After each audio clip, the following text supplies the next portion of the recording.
എന്നാൽ ഇസ്ലാമിൽ നിന്ന് പിന്തിരിഞ്ഞു നിൽക്കുന്ന പലരോ ഇസ്ലാമിലേക്ക് അങ്ങ് കടന്നു വന്നുകൊണ്ടിരിക്കുമ്പോ മുസ്ലിമാണെന്ന് പറയുന്ന മുസ്ലിമേ, നാം അനുദിനം ഇസ്ലാമിൽ നിന്ന് പിന്നോട്ട് മാറിക്കൊണ്ടിരിക്കുകയാണ്. അല്ലാഹു മനുഷ്യനെ പടച്ചതിന്റെ ലക്ഷ്യമെന്താണ്? അല്ലാഹുവിനെ അറിഞ്ഞ് ജീവിക്കുക എന്നതാണ്, അവന് ഇബാദത്ത് ചെയ്യുക എന്നതാണ്. അതിനെ മുസ്ലിം മറന്നുകൊണ്ടിരിക്കുകയാണ്. പ്രിയപ്പെട്ട സഹോദരന്മാരെ, അതുകൊണ്ടാണല്ലോ അഷ്റഫുൽ ഖൽഖ് സല്ലല്ലാഹു അലൈഹി വസല്ലം തങ്ങൾ പറയുന്നു, എന്റെ സമുദായത്തിനൊരു കാലം വരാനിരിക്കുന്നു. എന്നെ കുറിച്ചാണ് പറഞ്ഞത്. കോളിയൂർ പദവിയിലുള്ള മുസ്ലിം ചെറുപ്പക്കാരെ, നിങ്ങളെ കുറിച്ചാണ് പറയുന്നത്.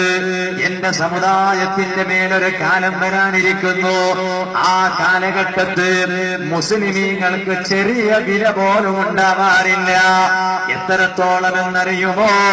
അഴുക്ക് ചാലിൽ ഒഴുകിപ്പോകുന്ന വേസ്റ്റേജുകളുണ്ടല്ലോ, ഡസ്റ്റ് ബിന്നുകളിലേക്ക്, അഴുക്ക് കൊട്ടകളിലേക്ക് വലിച്ചെറിയപ്പെടുന്ന ഡസ്റ്റുകളുണ്ടല്ലോ, മ്ലേച്ഛമായ അഴുക്കുകളുണ്ടല്ലോ, ആ അഴുക്കിന് കൽപ്പിക്കപ്പെടുന്ന വില പോലും അന്നത്തെ മുസ്ലിമിന് വില കൽപ്പിക്കപ്പെടൂല.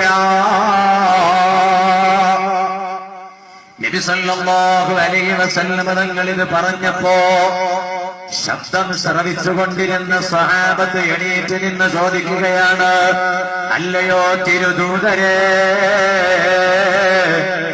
ആ കാലഘട്ടത്ത് മുസ്ലിമീങ്ങൾ ന്യൂനപക്ഷക്കാരാണോ? അവർ മൈനോറിറ്റി വിഭാഗക്കാരാണോ?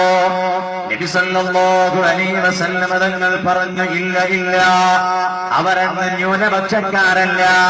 പേരിൽ ന്യൂനപക്ഷക്കാരാണെങ്കിലും ഇന്ന് നിങ്ങളുള്ളതിലേറെ അന്നവരുണ്ടാകും.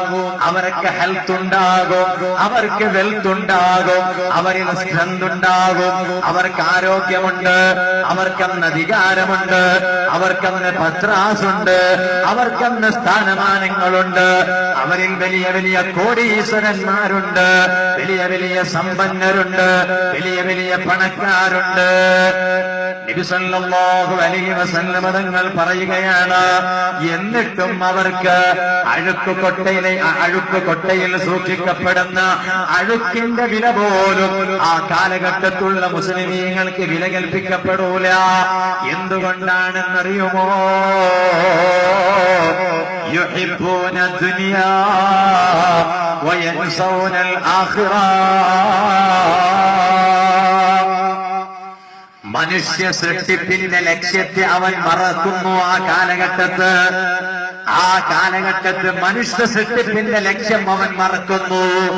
അവൻ ദുനിയാവിനെ പ്രിയം വെക്കുന്നു, ദുനിയാവിന്റെ പിന്നാലെ ഓടി നടക്കുന്നു. അല്ലയോ മുസ്ലിമേ, ഇന്നത്തെ നമ്മുടെ അവസ്ഥ ഇതാണല്ലോ. 2015 അവസാന വേളയിലും 2014 വെൽക്കം ചെയ്യുന്ന സമയത്ത് ഈ പാവപ്പെട്ട എന്റെയും നിങ്ങളുടെ അവസ്ഥ എന്താണ്? അല്ലാഹു നമ്മെ പടച്ചതിന്റെ ലക്ഷ്യത്തെ നാം മറക്കുകയാണ്. യുഹിബ്ബൂന ദുനിയാ വയൻസൗനൽ ആഖിറ. ദുനിയാവിനെ അവർ ഇഷ്ടപ്പെടുകയാണ്. ദുനിയാവിന്റെ രസങ്ങളെ കാണുമ്പോ അതിന്റെ പിന്നാലെ നെട്ടോട്ടമോടുകയാണ്. വയൻസൗനൽ ആഖിറ. ഈ ദുനിയാവ് അല്പകാലാവധിക്ക് മാത്രമുള്ളതാണ്. അതിന് ശേഷം സുദീർഘമായ നീണ്ട ഒരു പരലോകമുണ്ട് എന്ന മനുഷ്യ സൃഷ്ടിപ്പിന്റെ ലക്ഷ്യത്തെ അവൻ മറന്നു കളയുകയാണ്.